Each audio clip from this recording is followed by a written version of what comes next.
The boarding announcement crackled through Terminal C at Chicago O'Hare International Airport. But Maya Washington barely heard it over the sound of her own heartbeat. In 20 minutes, everything she thought she knew about respect, privilege, and family would change forever.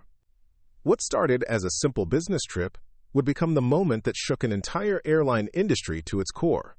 But first, let me tell you about Maya. Before we jump back in, tell us where you're tuning in from, and if this story touches you, make sure you're subscribed, because tomorrow, I've saved something extra special for you. Maya Washington had always been the type of person who arrived early, prepared for anything, with backup plans for her backup plans. At 28, she carried herself with the quiet confidence of someone who had earned every opportunity through relentless hard work. Her grandmother used to say she was born with steel in her spine and honey in her heart, a combination that made her both formidable and beloved in equal measure. On this particular Tuesday morning in October, Maya stood in the departure lounge wearing her favorite navy blazer, the one she'd saved 3 months to buy from Nordstrom. Her natural hair was styled in elegant locks that fell just past her shoulders, and her laptop bag, a graduation gift from law school, was slung across her shoulder with practiced ease. She looked every inch the successful corporate attorney she'd worked so hard to become. The irony wasn't lost on her that she was flying to Atlanta for the biggest client presentation of her career. Maya had spent the last 6 months preparing a complex merger proposal for Henderson & Associates, the mid-sized law firm where she'd been grinding for 4 years since graduation. This wasn't just any client meeting. It was the one that could finally put her on the partner track, the validation she'd been chasing since she first walked into a courtroom and realized that being brilliant wasn't always enough when you looked like her. Growing up in Detroit's Corktown neighborhood, Maya had learned early that excellence was her entry fee, not her reward.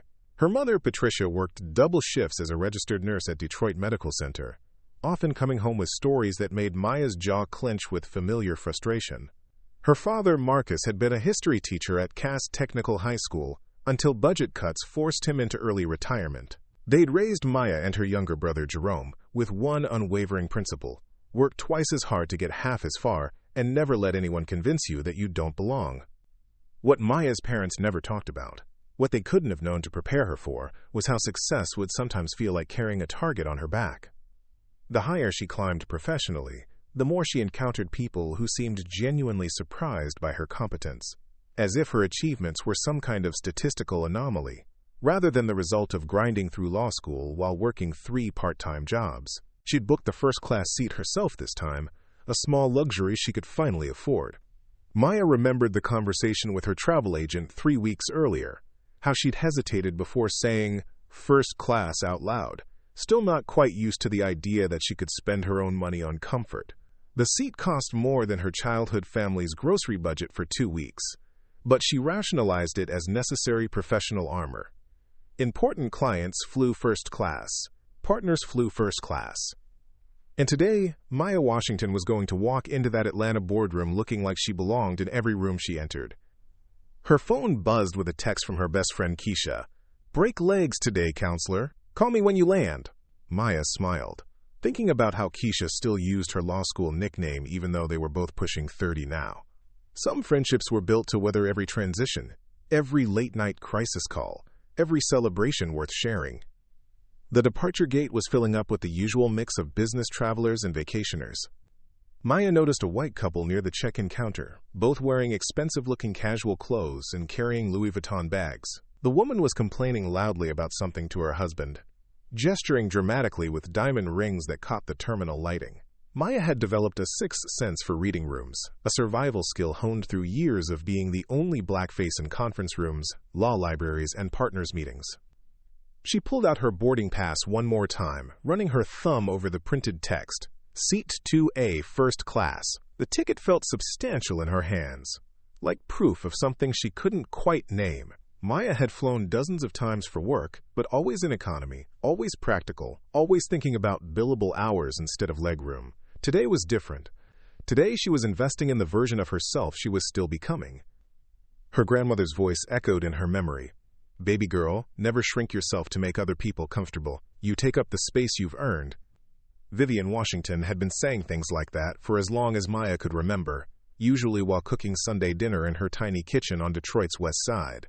Grandma Vivian had raised 3 children as a single mother while working as a seamstress, eventually building a small alterations business that supported the whole family through lean times. What Maya didn't know, what nobody in the family talked about much, was that Grandma Vivian had built more than just an alterations business. Over 40 years, she'd quietly invested in real estate, then small businesses, then technology startups that reminded her of the ambition she'd seen in her own children. By the time Maya was in high school, Vivian Washington was worth more money than anyone in their working-class neighborhood could have imagined. But Vivian had learned long ago that wealth without wisdom was dangerous, especially for a black woman in America. She taught her granddaughter to value education over luxury, substance over style, character over cash. Maya knew her grandmother was comfortable, but she had no idea that Vivian Washington was currently the CEO of Horizon Capital Management, an investment firm that had quietly become one of the most influential black-owned companies in the Midwest. The boarding announcement interrupted Maya's thoughts. "Ladies and gentlemen, we're now beginning pre-boarding for Flight 847 to Atlanta. We'll start with our first-class passengers and our Platinum Elite members." Maya gathered her things, straightening her blazer and checking her reflection in her phone screen. She looked professional, confident, ready. She had no way of knowing that in the next 20 minutes, her quiet dignity would be tested in ways she'd never experienced, and that her grandmother's response would send shockwaves through the entire aviation industry. As she walked toward the gate agent, Maya's mind was focused on her presentation slides, her legal arguments, her carefully rehearsed opening statements. She was thinking about partnership tracks and billable hour quotas and the client meeting that could change everything about her career trajectory. She wasn't thinking about discrimination. She wasn't prepared for humiliation. And she certainly wasn't expecting that her grandmother's love would manifest as the kind of power that could ground every flight in the sky. Maya approached the gate counter with her boarding pass ready, joining the short line of first-class passengers. The gate agent, a blonde woman in her 40s named Jennifer according to her name tag, was checking documents with mechanical efficiency. Maya noticed how Jennifer's smile brightened considerably when she processed the boarding passes of the white couple ahead of her, the same couple with the Louis Vuitton bags she'd observed earlier. "Welcome aboard, Mr. and Mrs. Patterson," Jennifer said warmly. "You're in seats 1A and 1B today. The flight attendants will take excellent care of you." Maya stepped forward, extending her boarding pass with the same professional courtesy she used in client meetings. "Good morning." Jennifer's smile didn't disappear exactly, but something shifted in her expression. She took Maya's boarding pass and studied it longer than necessary, her eyes darting between the document and Maya's face, as if trying to solve a puzzle that didn't quite fit. "Is there a problem?" Maya asked, maintaining her composure despite the familiar knot forming in her stomach. "Well," Jennifer said, her voice taking on a tone Maya recognized from countless encounters, the particular blend of condescension and false concern that people used when they were about to deliver bad news they secretly enjoyed sharing. "I'm showing that this seat has been reassigned." Maya felt her professional mask tighten. "Reassigned? I booked this seat 3 weeks ago. I have the confirmation email." Jennifer's fingers clicked across her keyboard with theatrical precision. Sometimes the system makes errors, especially with last-minute upgrades. "I'm seeing here that seat 2A was actually allocated to another passenger who has priority status with us." "Priority status?" Maya's voice remained level, but her grip on her laptop bag tightened. "I paid full price for that seat. I have a boarding pass that clearly shows 2A. "I understand your frustration," Jennifer said, though her expression suggested she understood nothing of the sort. "But I have a lovely middle seat available in row 23. Coach has been upgraded with new entertainment systems, so you'll be very comfortable." Maya looked at her boarding pass again, double-checking what she already knew. The seat assignment was clear, 2A, first class. She'd specifically chosen the window seat, had even paid an additional fee for seat selection. The confirmation email was still in her phone, along with the charge on her credit card. "Ma'am, I'd like to speak with the supervisor," Maya said, drawing on every lesson her parents had taught her about maintaining dignity under pressure. Jennifer's customer service smile grew thinner. "I am the supervisor on duty. Look, miss, I'm trying to help you here. The flight is oversold, and we need to make accommodations. I can offer you a flight credit for the inconvenience." "A flight credit?" Maya's professional training kicked in, the part of her brain that analyzed contracts and spotted inconsistencies. For a seat I legally purchased and confirmed? Other passengers in line behind Maya were beginning to shift impatiently. She could feel their eyes on her, could hear the subtle sighs and throat clearing that always accompanied these moments. A businessman in an expensive suit checked his Rolex with exaggerated irritation. "Perhaps we could discuss this after boarding," Jennifer suggested, her voice carrying the authority of someone used to people backing down. "I really need to keep this line moving." Maya felt the familiar heat of shame and anger mixing in her chest, the same feeling she'd experienced during her first year at the law firm when a partner had assumed she was the court reporter instead of the attorney handling the case. The same feeling from law school when professors would call on her to provide, quote, the minority perspective, as if her legal analysis was somehow less objective because of her skin color. But this was different. This wasn't a microaggression or a subtle slight. This was explicit, documented discrimination happening in front of witnesses. "I'm not moving until this is resolved properly," Maya said, her voice steady but loud enough for nearby passengers to hear clearly. "I have a valid ticket for seat 2A, and I'd like to speak with someone who can explain why that seat is suddenly unavailable." Preparing and narrating this story took us a lot of time, so if you are enjoying it, subscribe to our channel. It means a lot to us. Now, back to the story. Jennifer's professional composure began to crack. "Ma'am, if you don't comply with crew instructions, I'll have to call security." Security? Maya's legal training kicked into high gear. "For requesting the seat I purchased?" The gate area had grown quieter, the kind of uncomfortable silence that settles over public spaces when conflict erupts. Maya was acutely aware that she was becoming a spectacle, but she was also aware that backing down now would mean accepting treatment she would never tolerate in a courtroom. A young black flight attendant emerged from the jet bridge, perhaps sensing the tension. She approached Jennifer and whispered something Maya couldn't hear. Jennifer's response was sharp and dismissive. "Ma'am," Jennifer said, turning back to Maya with renewed authority, "I'm going to need you to take the seat I've offered or leave the gate area. Those are your options." Maya looked around the gate area, seeing the faces that had turned toward the commotion. Some looked sympathetic, others annoyed, most simply uncomfortable with being witnesses to something they didn't want to acknowledge. The white couple who'd been seated in first class were watching from nearby seats, whispering to each other behind their hands. "I'll take the seat," Maya said finally, her voice thick with defeat. "But I want this documented. I want names, badge numbers, and a written explanation of why my confirmed seat was reassigned." Jennifer's smile returned, victorious and cold. "Of course, we'll be happy to provide you with documentation after the flight." Maya walked toward the economy boarding line, her face burning with humiliation. She pulled out her phone and opened her text messages, her fingers trembling slightly as she typed a message to her grandmother. "Grandma V, they bumped me from first class, said it was reassigned, but I think we both know what really happened. Flying coach to Atlanta, love you." She hit send and put her phone away, not expecting an immediate response. Her grandmother was probably in meetings anyway, busy with whatever important business occupied her days. Maya had no idea that her text message had just reached one of the most powerful women in American business, or that Vivian Washington was about to demonstrate exactly what happened when someone disrespected her granddaughter. As Maya found her middle seat between a snoring businessman and a woman with a crying baby, she tried to focus on her presentation materials. She had work to do, clients to impress, a career to salvage.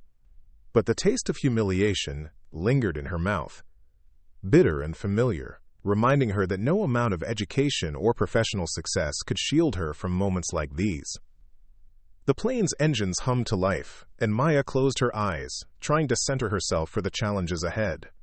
She had no way of knowing that 20 minutes later, every engine in the airport would fall silent.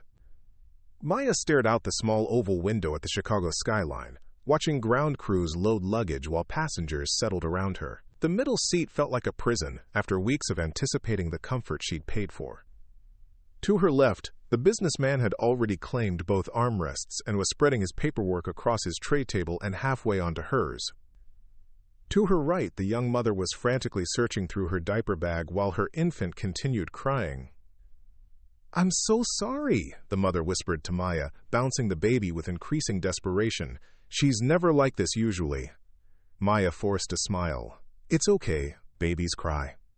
But everything felt raw now, every small discomfort magnified by the larger injustice she'd just endured. The flight attendants were serving champagne and warm nuts to first-class passengers, while economy passengers were still boarding, the clear class division feeling sharper than it ever had before. She pulled out her phone to review her presentation notes, trying to redirect her energy towards something productive. The merger proposal was solid. Months of research had gone into analyzing the financial structures, regulatory implications, and competitive advantages. Maya knew the law inside and out, had anticipated every possible question the clients might ask. But now, sitting in this cramped seat with her professional dignity still stinging, she wondered if her expertise would be enough. The truth was, this wasn't the first time something like this had happened. 3 months ago, Maya had been mistaken for a paralegal at her own deposition. Last year, security at the courthouse had questioned her right to be in the attorney's section. 2 years before that, a client had specifically requested, quote, someone more senior after meeting her, despite her being the most qualified person at the firm for their particular case. Each incident had been explained away: miscommunications, honest mistakes, unfortunate misunderstandings. Maya had learned to document everything, to stay professional, to pick her battles carefully. But the cumulative weight of constantly having to prove her competence was exhausting in ways she rarely allowed herself to acknowledge. Her phone buzzed with a call from her colleague David Chen, probably wondering about last-minute presentation details. Maya declined the call, not trusting her voice right now. David was a good friend and ally, but he was also someone who could walk into any first-class cabin without anyone questioning his right to be there. Explaining today's humiliation would require emotional energy she needed to preserve for the client meeting. The captain's voice crackled over the intercom. Flight attendants, prepare for departure. We're currently number 7 for takeoff, so we'll be in the air shortly. Maya closed her eyes and tried to center herself with the breathing techniques she'd learned during bar exam preparation. But instead of calm, what emerged was a memory of her grandmother's voice from years ago. Maya, baby, the world is going to test your resolve in ways you can't imagine. But remember, your worth isn't determined by how others treat you. It's determined by how you refuse to let their ignorance diminish your light. Grandma Vivian had said those words during Maya's first year of law school, after a particularly brutal encounter with a professor who'd questioned whether Maya was law school material. At the time, Maya had thought her grandmother was just offering comfort. Now she realized Vivian had been preparing her for a lifetime of moments like this. The flight attendant who'd witnessed the gate confrontation passed by Maya's row, making eye contact for a brief moment. Maya saw something apologetic in her expression, maybe even complicit guilt. But the woman kept walking, serving drinks to passengers ahead of them, maintaining the system that had just crushed Maya's dignity without offering any real resistance. Maya understood the economics of it. Airlines overbooked flights routinely, and when space became limited, certain passengers became expendable. It wasn't officially about race, of course. It was about loyalty programs, upgrade priorities, customer lifetime value. But somehow, those mathematical algorithms seemed to consistently identify the same types of people as expendable. She opened her laptop and tried to focus on her opening statement, but the words blurred together. The client meeting was supposed to be her moment of triumph, the presentation that would finally convince the partners she deserved a seat at their table. Now she would walk into that boardroom carrying the fresh sting of being told she didn't belong somewhere else. The irony wasn't lost on her. Maya specialized in corporate mergers, helping companies navigate complex acquisitions where value and worth were precisely calculated.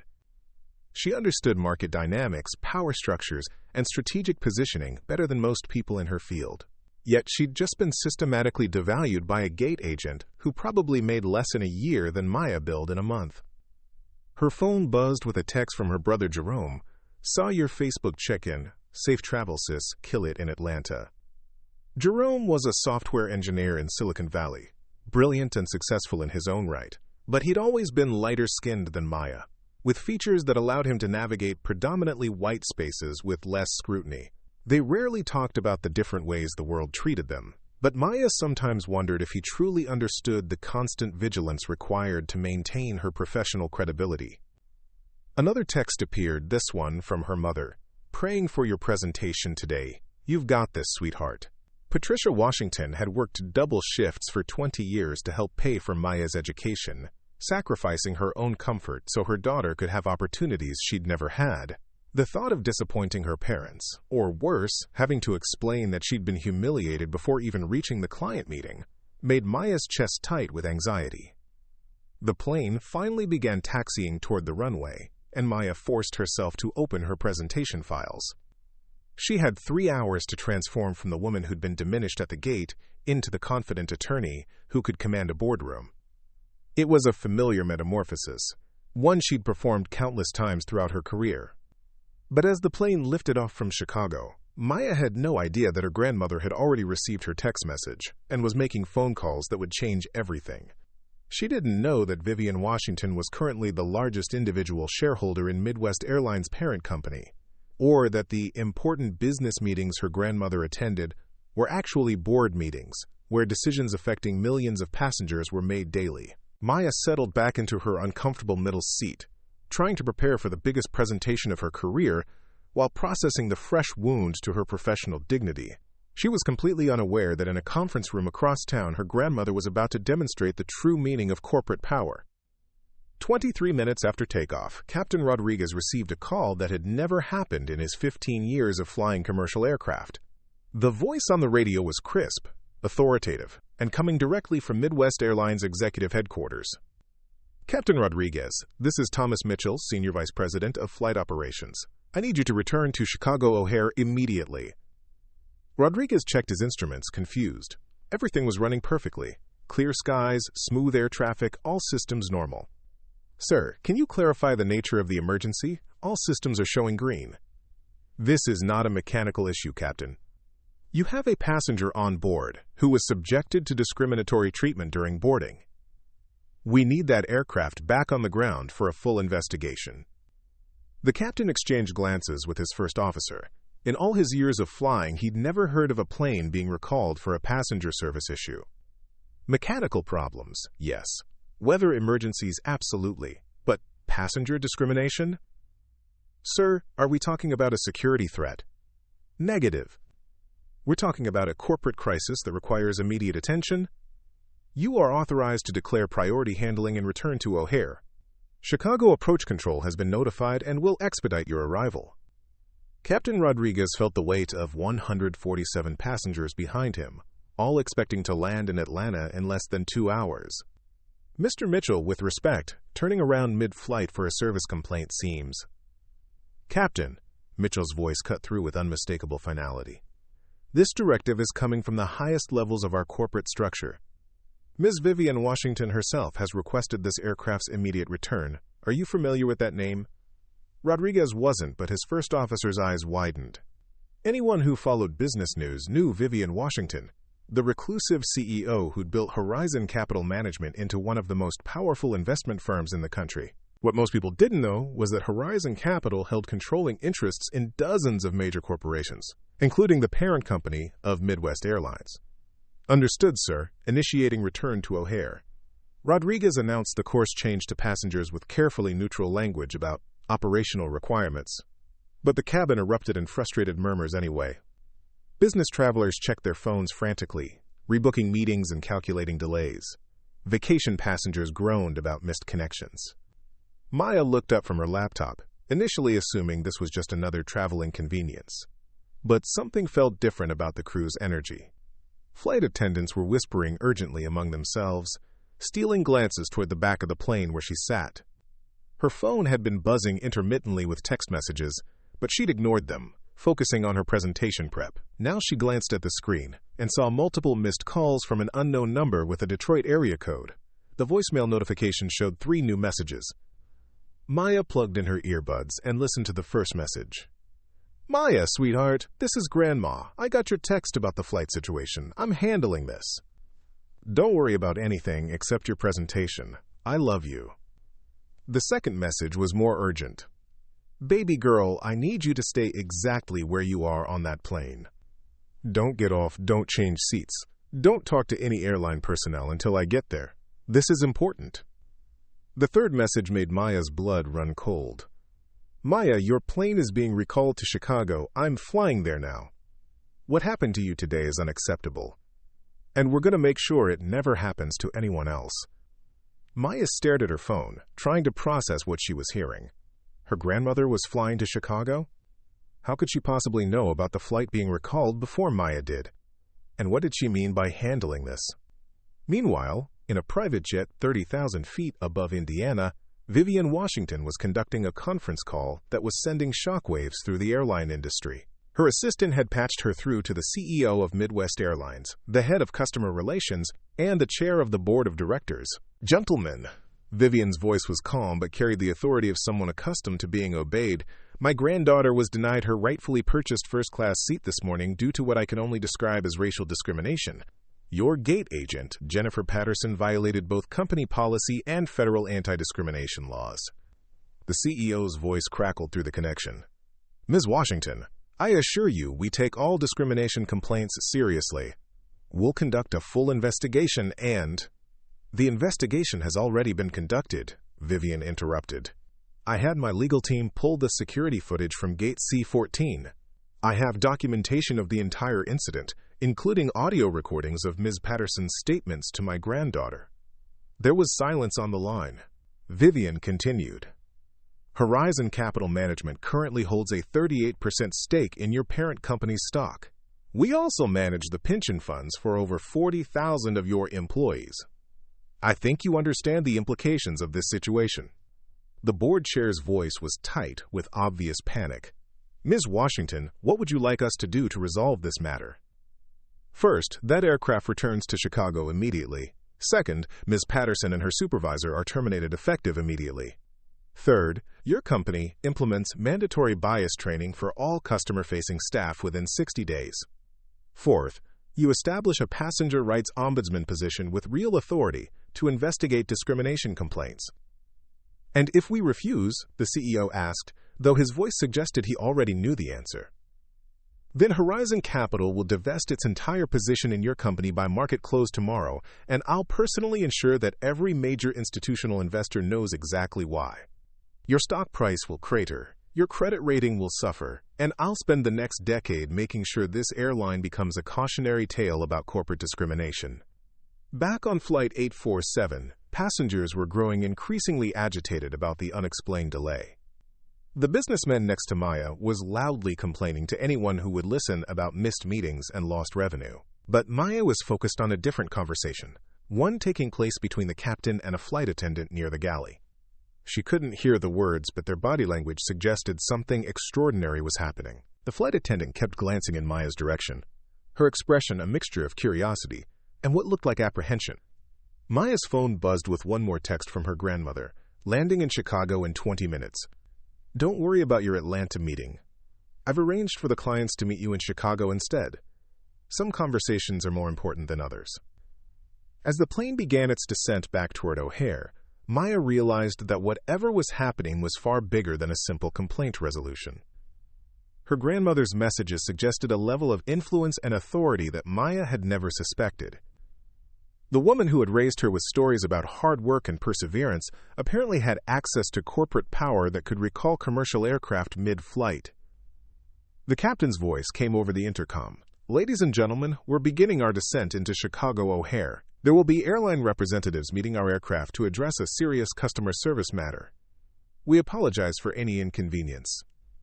Maya looked out the window at the Chicago skyline growing larger below them, her mind racing with questions about her grandmother's true identity and the extraordinary day that was just beginning.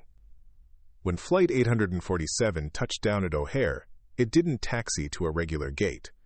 Instead, Captain Rodriguez was directed to a remote section of the tarmac where a convoy of black SUVs waited alongside airport security vehicles and what appeared to be news crews kept at a distance by airport police. Maya watched through her small window as the unusual reception committee assembled. She'd never seen anything like it. Airport operations staff, men and women in expensive suits, and what looked like legal teams carrying briefcases and tablets. This wasn't standard airline protocol for customer complaints.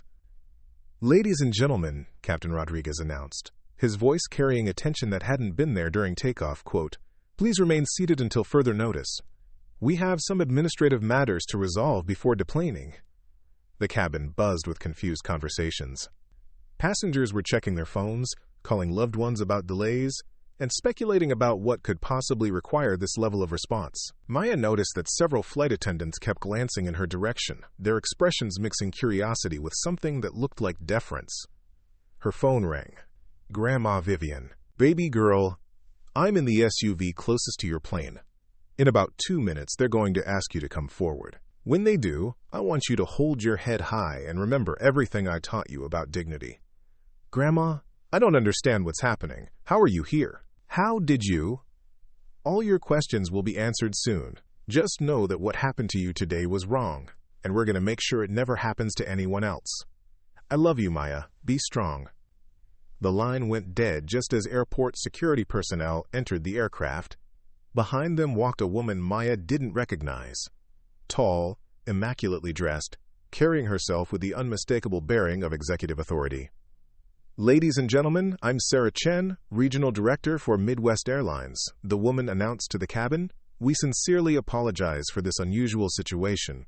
We're going to need to speak with one of our passengers, Ms. Maya Washington, regarding a serious customer service matter.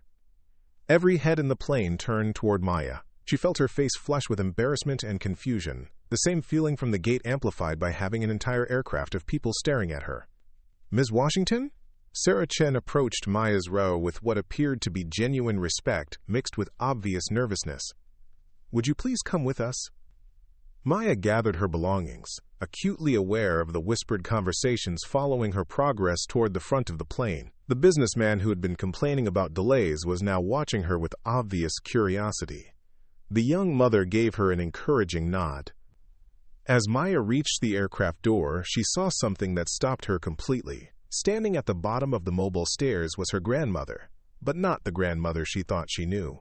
This woman wore a perfectly tailored charcoal suit that probably cost more than Maya's monthly rent. Her silver hair was styled in an elegant chignon, and she carried herself with the unmistakable presence of someone accustomed to commanding rooms full of powerful people. Grandma? Maya whispered as she descended the stairs. Vivian Washington stepped forward and embraced her granddaughter, but her eyes were scanning the assembled crowd of airline executives with the calculated gaze of a predator assessing prey. I'm sorry you had to go through this, baby girl, Vivian said softly. Then, louder, addressing the nervous cluster of officials. Gentlemen, ladies, shall we get started? The group moved toward a mobile conference unit that had been wheeled onto the tarmac, essentially a boardroom on wheels equipped with tables, chairs, and video conferencing equipment. Maya found herself in the surreal position of being escorted to what appeared to be a corporate tribunal in the middle of an airport. As they entered the mobile conference room, Maya noticed that one wall was lined with screens showing what appeared to be live feeds from various locations. She recognized one as the Midwest Airlines corporate headquarters. Another looked like a government building, and a third showed a room full of people in suits who appeared to be journalists. Ms. Washington, said a nervous man who introduced himself as the CEO of Midwest Airlines, we want to apologize for the treatment your granddaughter received. We are prepared to offer compensation and... Mr. Bradley, Vivian interrupted, her voice cutting through his prepared speech like a blade. Before you continue, I think everyone in this room should understand exactly who they're dealing with. She turned to Maya, her expression softening. Sweetheart, I know this is confusing. The truth is, your grandmother isn't just the woman who taught you to cook cornbread and helped you with your homework. I'm the CEO of Horizon Capital Management. We manage over $40 billion in assets, and we own controlling interests in dozens of companies, including the parent company of this airline. Maya stared at her grandmother, trying to reconcile this revelation with everything she thought she knew. You're a CEO? But you live in that little house in Detroit. You drive a 15-year-old Honda, you shop at Target. Vivian smiled, the same warm expression Maya had known her entire life. Baby, money doesn't have to change who you are. I live simply because that's how I choose to live. But when someone hurts my family, I use every tool at my disposal to make sure it doesn't happen again. She turned back to the airline executives, her voice taking on the steel that had built her empire. Now let's discuss what happened to my granddaughter. I have security footage from your gate, audio recordings of your employees' discriminatory statements, and documentation proving that Ms. Maya Washington was denied her rightfully purchased seat based solely on racial bias. Quote, the room fell silent except for the hum of air conditioning and the distant sound of aircraft engines. On one of the screens, Maya could see that news crews were setting up outside the airport terminal, somehow having learned that something significant was happening. Jennifer Patterson, your gate agent, violated federal anti-discrimination laws, Vivian continued. Your company's failure to prevent this discrimination exposes you to significant legal liability. But more importantly, you've perpetuated a system that tells young black women they don't belong in spaces they've earned the right to occupy. Maya watched in fascination as her grandmother transformed from the woman who made Sunday dinners into someone who clearly terrified corporate executives. The CEO was sweating despite the air conditioning. However, Vivian said, her tone shifting slightly, I'm more interested in solutions than punishment. Here's what's going to happen. Ms. Patterson will be terminated immediately. Your company will implement comprehensive bias training for all customer-facing employees within 60 days. You'll establish an independent passenger rights ombudsman with real authority to investigate discrimination complaints. And you'll create a scholarship fund for underrepresented students studying aviation and hospitality management. And if we agree to these terms, the CEO asked. Vivian's smile was sharp as a knife. Then this becomes a story about corporate accountability and positive change. If you don't agree, this becomes a story about a major airline's systematic discrimination against black passengers, backed by documentation that my legal team will release to every major news outlet in the country. Maya realized that everyone in the room was waiting for the CEO's response, that her grandmother had orchestrated this entire confrontation with the precision of a military operation. The woman who had taught her about dignity and self-respect had just demonstrated both on a scale Maya never could have imagined. The CEO of Midwest Airlines, Richard Bradley, looked around the mobile conference room at his assembled legal team, then back at Vivian Washington. The silence stretched for nearly 30 seconds, an eternity in corporate negotiations, before he finally spoke. Ms. Washington, we accept your terms completely. We'll implement every measure you've outlined. The words had barely left his mouth when phones started buzzing throughout the room. Maya watched as various executives and assistants began checking their devices with expressions of growing alarm. Ma'am, one of the airline's communications directors said urgently to Bradley, we have a situation. Someone on the flight was live streaming when we recalled the aircraft. The video has already been shared over 50,000 times in the last hour. Vivian's expression didn't change, but Maya caught the slightest hint of satisfaction in her grandmother's eyes. What exactly did they capture? The communications director looked like he wanted to disappear. The unusual nature of the recall, passengers discussing what might have happened, and, well, speculation about why a plane would be turned around for a passenger complaint. Maya pulled out her phone and opened social media. The first thing she saw made her gasp. A video posted by @travelguru_Mike showed the interior of Flight 847 during the captain's announcement about returning to Chicago. The caption read, Unprecedented. Commercial flight turned around mid-air for discrimination complaint. What kind of passenger has the power to recall an entire aircraft? #FlightJustice. #corporate accountability. The video had 89,000 views and climbing. The comments section was exploding. This is what happens when you discriminate against the wrong person's granddaughter, hands clapping. Plot twist, she's probably related to someone very important. Airline's about to learn that not all passengers are powerless. Whatever happened at that gate is about to become a very expensive lesson. Maya scrolled further and found another video, this one from someone at the gate during her original confrontation with Jennifer Patterson. The passenger had apparently been recording for their own travel vlog and caught the entire exchange on camera. Maya watched herself being denied her seat, saw Jennifer's dismissive attitude, witnessed her own dignified response to blatant discrimination. Grandma, Maya said quietly, showing Vivian the phone, people are recording everything. Vivian examined the videos with the analytical gaze of someone who understood media dynamics. Good. Sunshine is the best disinfectant, as they say. Meanwhile, in newsrooms across the country, assignment editors were taking notice. The unusual nature of a commercial flight being recalled for a passenger service issue was unprecedented enough to warrant coverage, but the growing social media buzz suggested something much bigger was developing. At CNN's headquarters in Atlanta, investigative reporter Diana Rodriguez was already making phone calls. I need everything we can find on Vivian Washington of Horizon Capital Management, she told her research team, and get me a source at Midwest Airlines. This story has legs. Back at O'Hare, airport security had established a perimeter around the tarmac conference, but that hadn't stopped news crews from setting up with telephoto lenses. Local Chicago news stations were already running breaking news alerts. Commercial flight recalled over discrimination allegations. Inside the mobile conference room, Vivian was conducting what amounted to a masterclass in crisis management and corporate accountability. She had somehow anticipated the media attention and was using it as leverage to ensure lasting change rather than just superficial concessions. "Mr. Bradley," she said, addressing the airline CEO, "in addition to our previous agreements, I want your company to issue a public statement within the next 2 hours, not corporate speak about isolated incidents, and improved training. I want a clear acknowledgement that racial discrimination occurred, an apology to my granddaughter specifically, and a detailed timeline for implementing the changes we've discussed." Bradley's communications director looked panicked. "Ms. Washington, with respect, our legal team typically reviews all public statements to minimize liability exposure." "Your legal exposure is the least of your concerns right now," Vivian interrupted. "Your reputation exposure is what should keep you awake tonight. The story is already out there.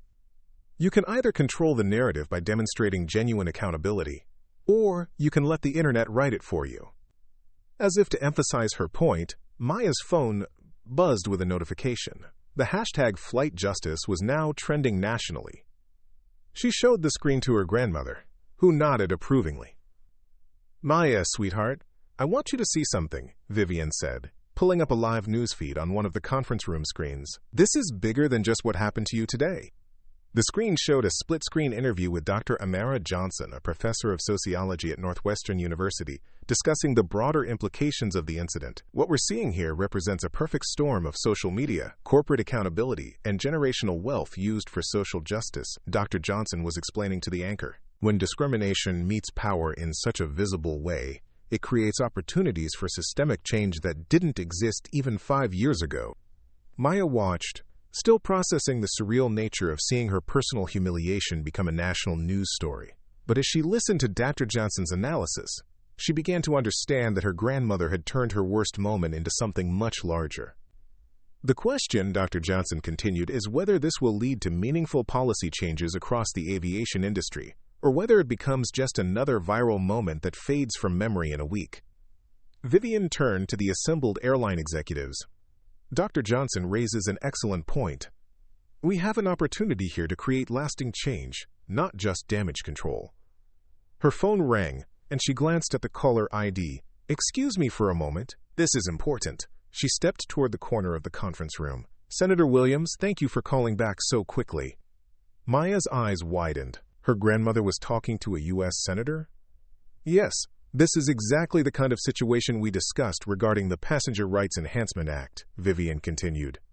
"I think today's events demonstrate why federal oversight of airline discrimination complaints is necessary." "Absolutely, I'd be happy to testify at the hearing next month."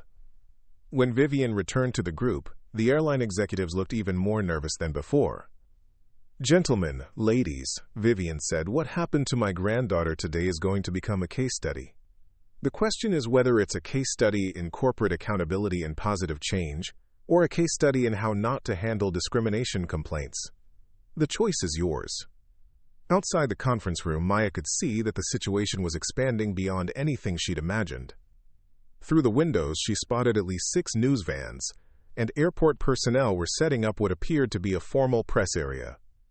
Her phone was now receiving friend requests and messages from people she'd never met, all expressing support and sharing their own stories of airline discrimination. One message that caught her attention came from a flight attendant named Rachel. "I've been working for airlines for 8 years, and I've seen what happened to you countless times. Thank you for having the courage and the resources to fight back." Quote. The message made Maya realize that while her grandmother's wealth and influence had made this confrontation possible, the discrimination itself was depressingly common. She thought about all the passengers who had experienced similar treatment without having a CEO grandmother to call for backup. "Grandma," Maya said during a brief break in negotiations, "what about everyone who doesn't have your resources? What about passengers who get discriminated against and can't recall flights or threaten corporate divestment?" Vivian's expression softened with pride. "That's exactly why we're not stopping with just an apology and some training programs. We're going to create systems that protect everyone, not just people with wealthy grandmothers. She turned back to the airline executives. I want to add another requirement to our agreement. Your company will establish a $5 million fund to provide legal representation for passengers who experience discrimination. And you'll create an anonymous reporting system that goes directly to your board of directors, bypassing local management who might have incentives to cover up problems. The CEO looked like he was calculating the financial impact in real time. Ms. Washington, these measures will cost millions to implement. Mr. Bradley, Vivian interrupted, your company's stock price has dropped 3% in the last hour alone. The cost of implementing genuine anti-discrimination measures is a fraction of what this crisis could ultimately cost you if you handle it poorly. As if to prove her point, one of the airline's communication staff members approached with a tablet showing social media metrics. Sir, we're seeing unprecedented negative engagement across all platforms. The original videos have been viewed over 2 million times collectively. News outlets are requesting interviews, and we're receiving calls from civil rights organizations offering legal support to Ms. Washington. Maya looked at the metrics and felt a complex mix of emotions. Her humiliation had become a viral sensation, but it was also becoming a catalyst for conversations about systemic discrimination that she'd never imagined could reach this scale. Her phone buzzed with a call from her parents. She stepped away to answer. Maya, honey, we just saw the news. Her mother's voice was tight with concern. Are you okay? They're saying you were discriminated against on your flight. Mom, I'm fine. Better than fine, actually. Did you know that Grandma is the CEO of a major investment firm? Yes, sweetheart. We've known each other for years. She asked us not to tell you until you were established in your own career. She didn't want you to feel like her success diminished your achievements. Maya felt another piece of her understanding shift. How long has she been? Rich? About 20 years. Powerful? Probably longer than that. But she's still the same woman who taught you to make cornbread and helped you with your math homework. Money didn't change her heart. As Maya hung up, she realized that everything she thought she knew about her family was more complex than she'd understood. But watching her grandmother methodically dismantle institutional discrimination while maintaining her essential dignity and warmth, Maya began to see how wealth could be wielded as a tool for justice rather than just comfort. The afternoon sun was setting over Chicago as the mobile conference room continued to serve as ground zero for what was becoming a national conversation about dignity, power, and the responsibility of corporations to treat all customers with equal respect. Maya looked out at the news crews and realized that tomorrow, everyone would know her story. But more importantly, they would know that discrimination, even when it seemed routine and systemic, could be challenged and defeated when courage met with resources and strategic thinking. The viral moment was just beginning. 6 months after the incident that grounded Flight 847, Maya Washington stood before a packed auditorium at Northwestern University Law School, delivering the keynote address for their Civil Rights Symposium.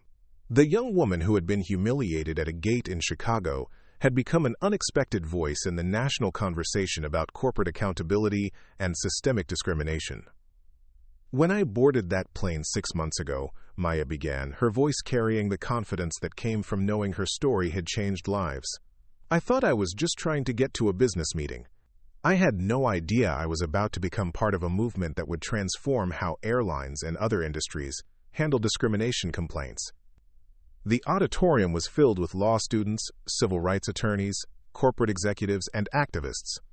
In the front row sat her grandmother, Vivian Washington, whose strategic response to that day had created ripple effects neither of them could have anticipated. The changes had been swift and comprehensive. Within 30 days of the Chicago incident, Midwest Airlines had implemented the most robust anti-discrimination training program in the aviation industry. Jennifer Patterson, the gate agent who had denied Maya her seat, had been terminated not just from the airline but had found herself unemployable in the customer service industry after a video of her discriminatory behavior went viral. But the transformation went far beyond one company's policy changes. The Passenger Rights Enhancement Act passed Congress last month, Maya continued, establishing federal oversight of airline discrimination complaints and creating legal protections that didn't exist before. But legislation was just the beginning. Maya clicked to her next slide, showing statistics that would have seemed impossible 6 months earlier. Discrimination complaints filed with airlines are down 43% industry-wide, not because discrimination has disappeared, but because companies are finally taking proactive steps to prevent it. The legal fund we established has handled over 300 cases, with a 97% success rate in achieving either policy changes or financial settlements for affected passengers. In the audience, Dr. Amara Johnson, the Northwestern sociology professor who had provided expert commentary during the original news coverage, nodded approvingly. The academic research she'd been conducting on discrimination in service industries was showing measurable improvements that could be directly traced to what the media had dubbed the Washington effect. Maya advanced to a slide showing photographs from around the country, airline employees participating in bias training, diverse hiring initiatives at major carriers, and passenger advocacy groups that had formed in response to her story. But perhaps the most significant change, Maya said, is that we've shifted the conversation from individual complaints to systemic solutions. Companies now understand that discrimination isn't just morally wrong. It's a business liability that can affect their stock price, their public reputation, and their legal standing. After her presentation, Maya was approached by dozens of people with their own stories of discrimination and exclusion. A young Latina airline pilot thanked her for making it easier to report harassment from colleagues. A black businessman shared how the new federal reporting system had helped him get justice after being removed from a first-class seat he'd purchased with his own money. An elderly Asian American woman tearfully explained how Maya's courage had inspired her to file a complaint that led to sensitivity training at her local airport. But it was a conversation with a 12-year-old girl named Jasmine that reminded Maya why the personal had become political. "Ms. Washington," Jasmine said shyly, "my mom showed me the videos of what happened to you. She said that you proved that black girls belong everywhere, even when people try to tell us we don't." Maya knelt to Jasmine's eye level, remembering her own childhood lessons about dignity and belonging. "What's your dream, Jasmine?" "I want to be an airline pilot," the girl said with quiet determination. "My school counselor said it was unrealistic, but my mom said if your grandmother could run companies and you could change laws, maybe I could fly planes."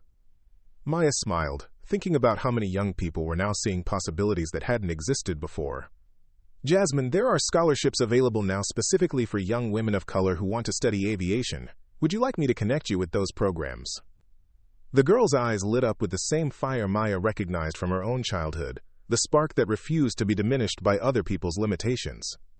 Later that evening, Maya joined her grandmother for dinner at an upscale restaurant in downtown Chicago, not far from the airport where their lives had changed forever. The private dining room Vivian had reserved overlooked the city skyline, a view that seemed to capture the scope of what they'd accomplished together.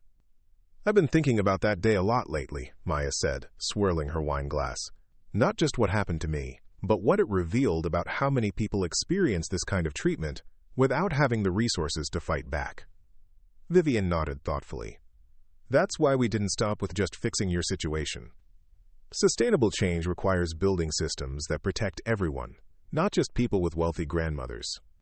Maya pulled out her tablet and showed Vivian the latest metrics from the Washington Institute for Transportation Equity, the nonprofit organization they'd established with part of the settlement money from Midwest Airlines. "We've processed over 800 discrimination complaints across all forms of public transportation. The success rate is holding steady at 94% for policy changes or financial settlements. More importantly," Vivian added, "we're seeing proactive changes. Companies are implementing bias training, diversifying their hiring, and establishing internal reporting systems before they face complaints. The threat of public accountability has become a powerful motivator for good behavior." Maya scrolled through testimonials on the Institute's website. A flight attendant in Denver credited their training program with helping her recognize and intervene in discriminatory treatment. A gate agent in Miami wrote about how the new protocols had given her the tools and authority to override supervisors who showed bias against passengers. A customer service manager in Phoenix described how the threat of federal oversight had convinced his company to invest in comprehensive cultural sensitivity training. "But you know what I'm most proud of?" Maya asked. Vivian raised an eyebrow, curious. "The scholarship program. We've funded aviation education for over 200 young people from underrepresented communities. 60% are women, 75% are people of color, and 15% are from low-income families who never could have afforded flight training. Maya showed her grandmother photos from their most recent scholarship graduation ceremony. Young pilots, air traffic controllers, airport managers, and aircraft mechanics. All people who might never have entered the aviation industry without the opportunities created by Maya's moment of discrimination. Jasmine, the girl I met today, is in our pipeline program, Maya continued. She's 12 now, but she's already connected with mentors, scholarship opportunities, and career guidance that will support her all the way through flight school if she chooses that path. Vivian's eyes misted slightly, a rare display of emotion from a woman who had built her empire through strategic thinking rather than sentimentality. Your parents would be so proud of who you've become, baby girl. Maya's parents had indeed been proud, but they'd also been overwhelmed by the sudden public attention their daughter's story had generated. Patricia Washington had initially worried about Maya becoming a target for backlash, while Marcus had been concerned about the family's privacy. But as they'd watched their daughter use her platform to create opportunities for others, their concerns had transformed into fierce pride. I got a call today from Senator Williams, Maya said. She wants me to consider running for Congress. Vivian nearly dropped her wine glass. Are you serious? Completely serious. She thinks my legal background, combined with the platform I've built around civil rights and corporate accountability, could translate into effective legislative work. Maya paused, considering the magnitude of such a decision. I told her I'd think about it. But honestly, Grandma, I feel like I'm just getting started with the work we're doing at the Institute. You don't have to choose, Vivian said thoughtfully. The Institute is sustainable now. It has its own funding, its own leadership team, its own momentum.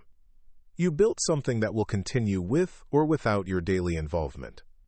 Maya looked out at the Chicago skyline, thinking about the 12-year-old girl who wanted to fly planes, the gate agents who now had protocols to prevent discrimination, the executives who understood that bias wasn't just morally wrong but financially destructive. 6 months ago, I was just trying to get to a client meeting, Maya mused. I never imagined that being denied a seat I'd paid for would lead to federal legislation, corporate policy changes, and scholarship programs. That's the thing about injustice, Vivian replied. Sometimes it takes one person refusing to accept unacceptable treatment to create space for everyone else to demand better. Maya's phone buzzed with a news alert. The Department of Transportation had just announced expanded funding for the federal passenger rights program that had grown out of her case.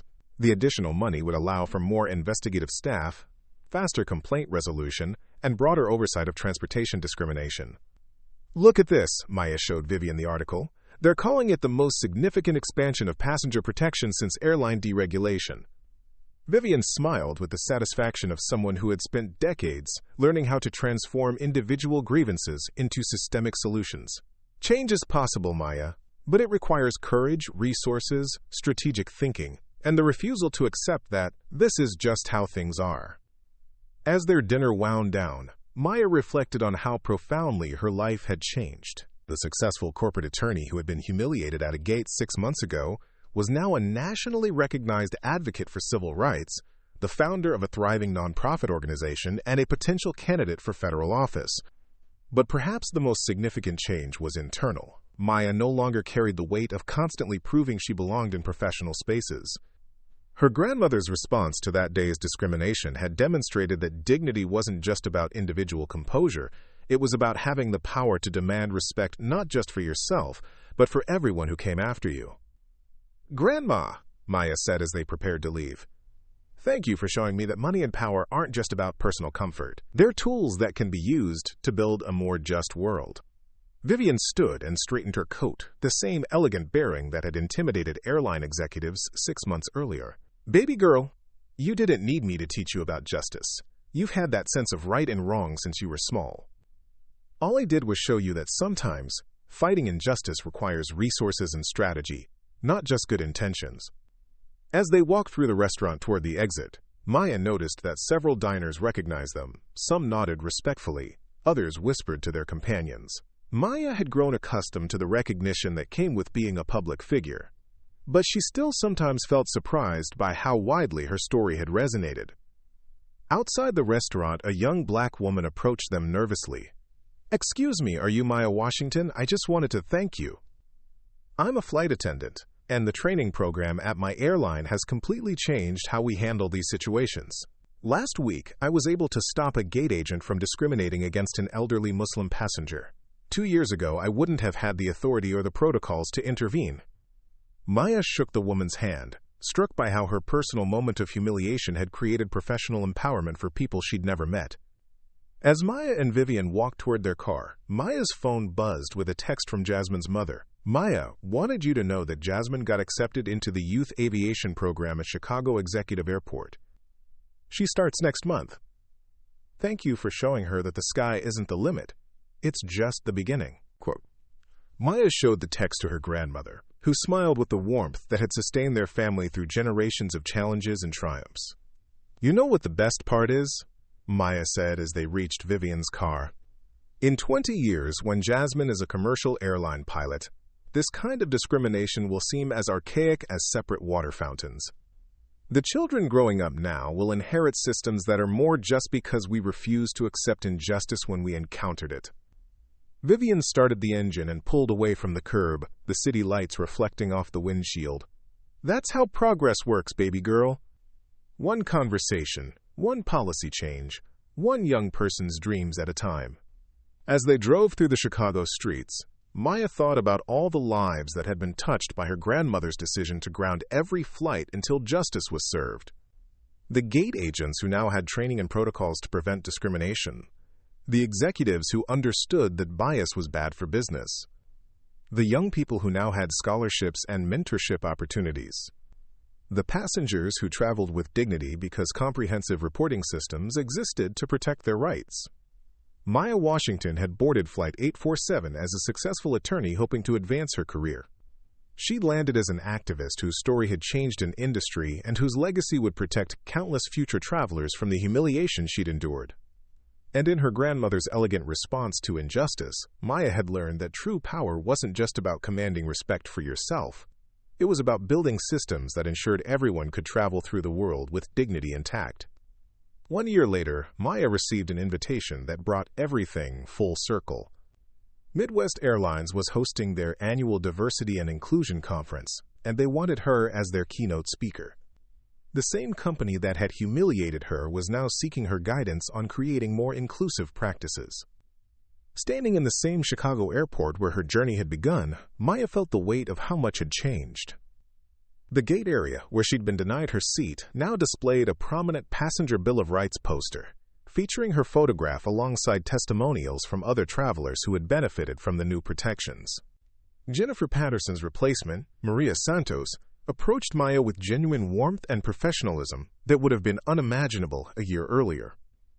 Ms. Washington, it's an honor to meet you. Your story completely changed how I approach my job. Every passenger deserves dignity, and now we have the training and protocols to ensure that happens. Maya smiled, thinking about how individual transformation could ripple outward to create institutional change. Thank you, Maria. That means everything to me.